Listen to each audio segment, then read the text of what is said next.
welcome to the Quiet and Strong podcast, especially for introverts.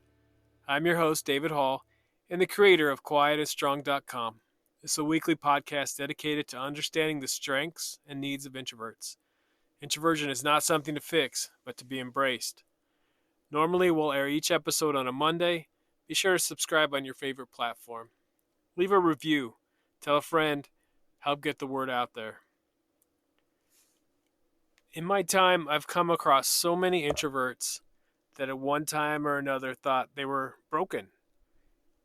Many of the introvert authors, coaches, speakers, podcasters I speak with and read about felt this way at one time. Something was wrong with them. The good news is they realized they were not broken and really had some great strengths. Unfortunately, there's still too many that think their situation is hopeless and they can't get what they want out of life. And this is why I do what I do. If you are feeling broken, you are not. You may need to come to understand your gifts and also what you need, but this can be done, as has been proved by many others. Also keep in mind that there are many introverts that have not felt this way, that didn't feel broken.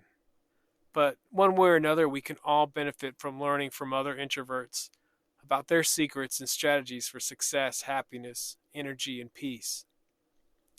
So I was definitely part of that group that felt something was wrong with me. I needed fixing. And I'll say about the time that I learned my introversion couldn't be fixed, I realized it didn't need fixing. I realized introversion is a beautiful thing. I don't need my introversion to be fixed or cured, but rather, I need to understand how I work best and where my strengths truly are. And as you'll hear me say in most intros to the show, introversion is not something to fix, but to be embraced. So, now that you understand that you don't need fixing, do others know this too? Meaning, have you ever had the experience of someone trying to fix you in a way that doesn't incorporate your strengths and needs? I know I have, in many settings and many circumstances. So, when I was in graduate school studying counseling, I took the Keirsey Temperament Sorter. It was a self-assessment of personality designed by David Keirsey. It closely resembles the Myers-Briggs Type Indicator, or MBTI, but there's some significant differences between the two assessments. I later read Please Understand Me Too, the two means it was the second edition, by David Keirsey. And right at the beginning of the book, Keirsey takes on this concept that we don't need fixing, but understanding. I'm going to read a few excerpts from the beginning of this book, which I just absolutely love. He says, "If you do not want what I want, please try not to tell me my want is wrong, or if my beliefs are different from yours, at least pause before you set out to correct them." He also says, "Or if I act or fail to act in the manner of your design for action, please let me be. I do not, for the moment at least, ask you to understand me. That will come only when you're willing to give up trying to change me into a copy of you. Or if my emotion seems less or more intense than yours, given the same circumstances, try not to ask me to feel other than I do." And then the last one. "And one day, perhaps in trying to understand me, you might come to prize my differences, and far from seeking to change me, might preserve and even cherish those differences." Powerful quotes. I love the word cherish here. I need to cherish my differences and also the differences of others. Others need to cherish my differences and the differences of others. So my type is INTJ, or in Kiersey's book calls it the mastermind. I like the sound of mastermind. And just knowing the title, someone can make some assumptions about me. But for it truly to be helpful, I need to dive into what's behind that mastermind label. And again, what are my preferences, strengths, and needs? For example, Kiersey lists that INTJs are head and shoulders above the rest in contingency planning. That's definitely a strength of mine. I work in an environment, sometimes there's limited resources, and often I'm juggling to try to determine what the most efficient use of resources are. Not only am I good at it, but I thoroughly enjoy using my strengths in this way. This has always been a strength of mine, but I have not always fully understood it as a gift.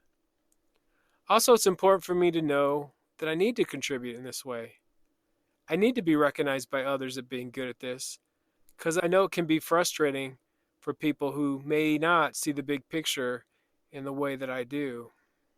Of course, this doesn't make me better than anyone, but rather understanding allows me to use my gift and allow others to use their gifts that maybe I don't have.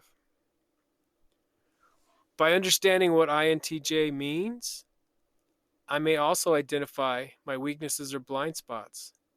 Kiersey states, colleagues may describe INTJs as unemotional and at times cold and dispassionate, when in truth they are merely taking the goals of the institution seriously and continually striving to achieve those goals. Again, something I need to understand and keep in mind so I can make sure I'm understood by others. I don't ever want to come off as cold and dispassionate. And I may need to explain why I made a particular decision. I do care deeply about the work I do and the people I work with. But as an INTJ, I definitely could be misunderstood if I'm not careful.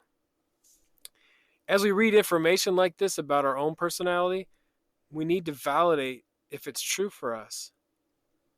We need to remember assessments like this are just tools, and there may be some things that don't apply to us. So my wife is my best friend. We've been married a long time, and we are a lot alike. But we're not exactly alike.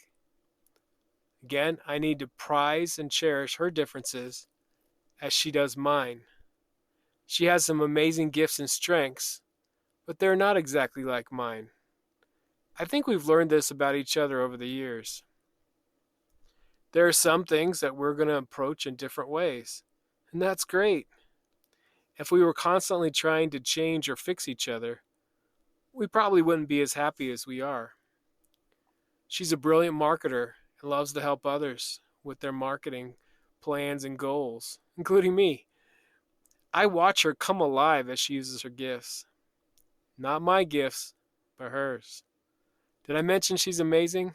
She's also my editor, and so if I say anything she doesn't like, she does have the ability to take it out if she doesn't agree.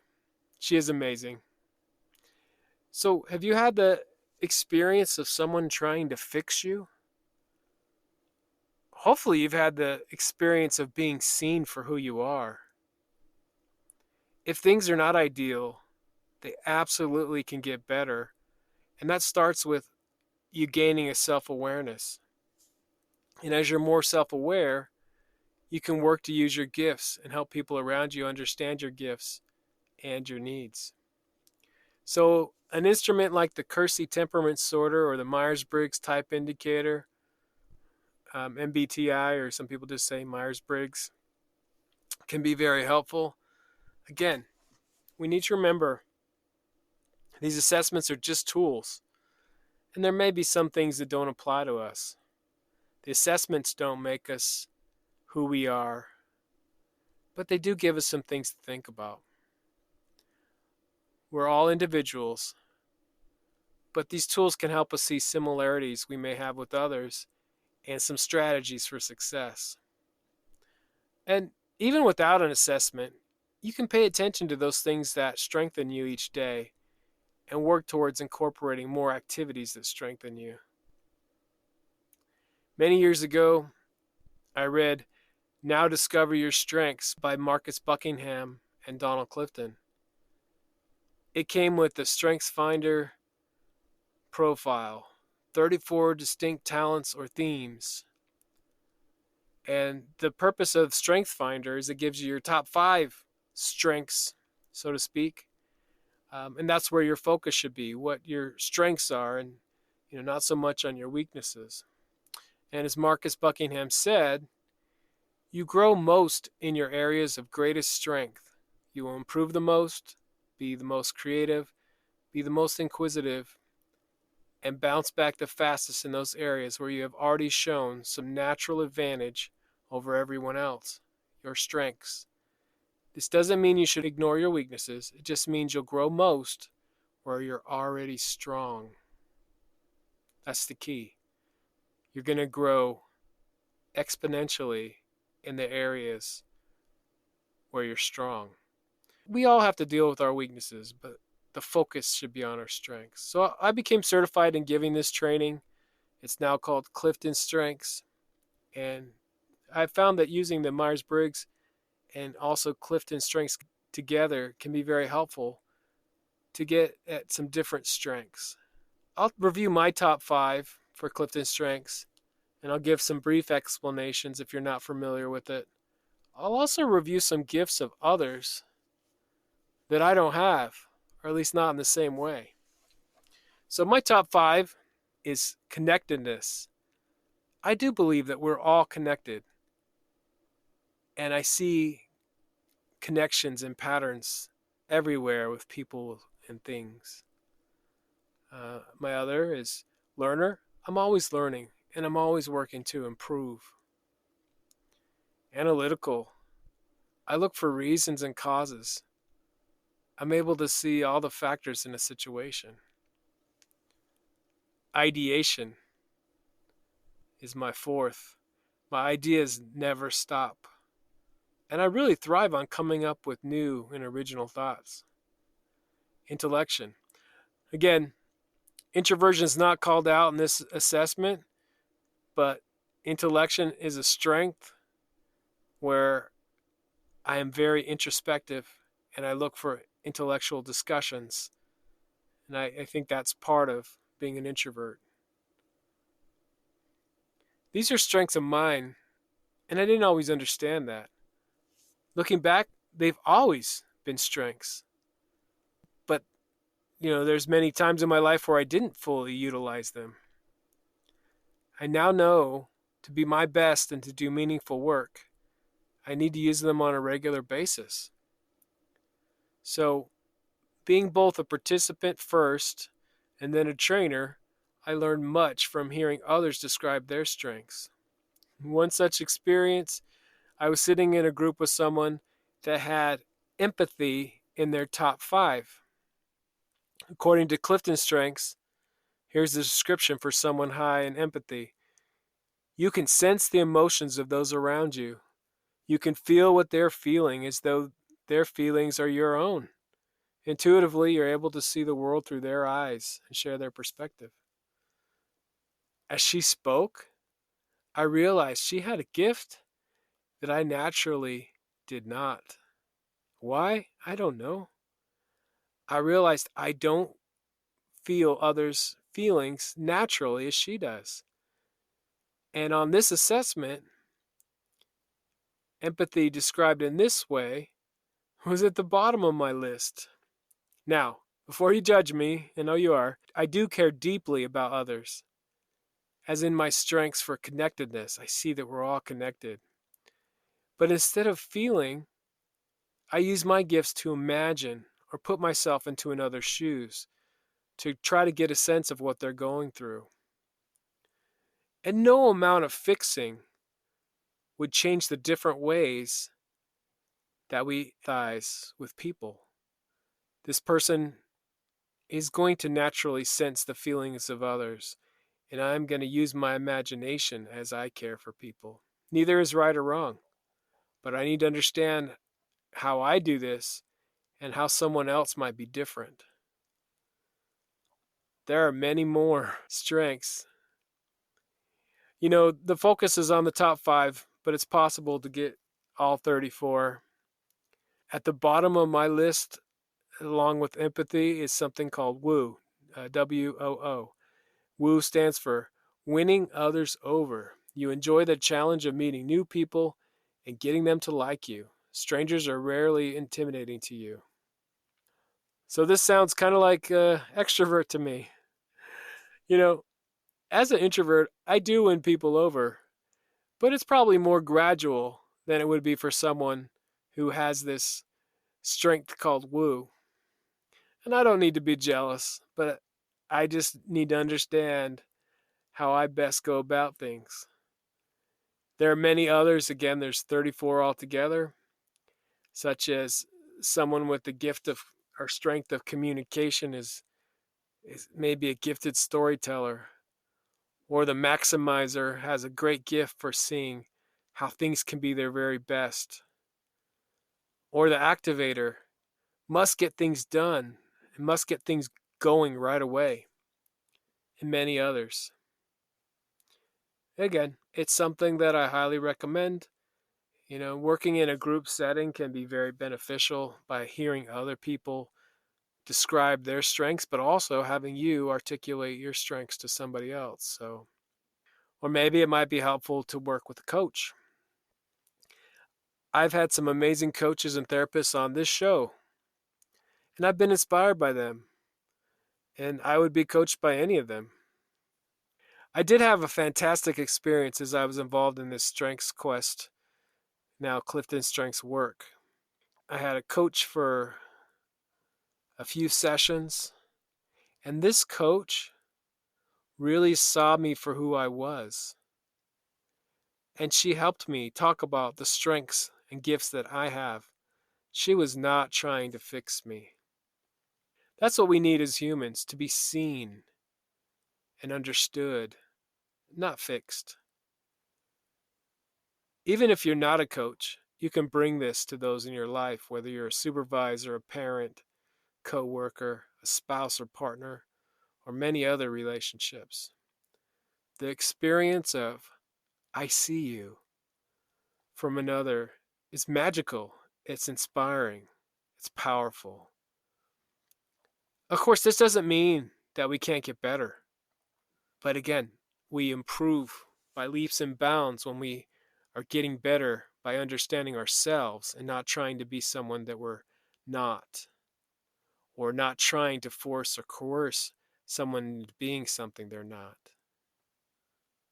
We don't need fixing, but we need understanding, both for ourselves and for others. So, I love this work that Marcus Buckingham was involved with starting. And I'm excited for Marcus Buckingham's next book. It's called Love and Work. It's coming out very soon, and I'm attending a series of webinars and in anticipation of the book. It's along the same lines of living and working within your strengths. In a webinar the other day, he made a point that really hit me. It was, as far as work, he said, we should be more concerned with the outcomes that need to be achieved and not necessarily the way in which things are accomplished. Help others work in their strengths. I've seen people with very similar jobs be very successful, but using different methods. We need to allow for that. And again, cherish others and not try to change them into something they're not. I need to be my best, not your best. And just to close, I want to repeat one of the quotes from David Kiersey's Please Understand Me Too. And one day, perhaps, in trying to understand me, you might come to prize my differences, and far from seeking to change me, might preserve and even cherish those differences. Thank you so much for joining me. I look forward to further connecting with you. Reach out at david@quietandstrong.com. Check out the website, quietandstrong.com. I'll add social media channels to the show notes.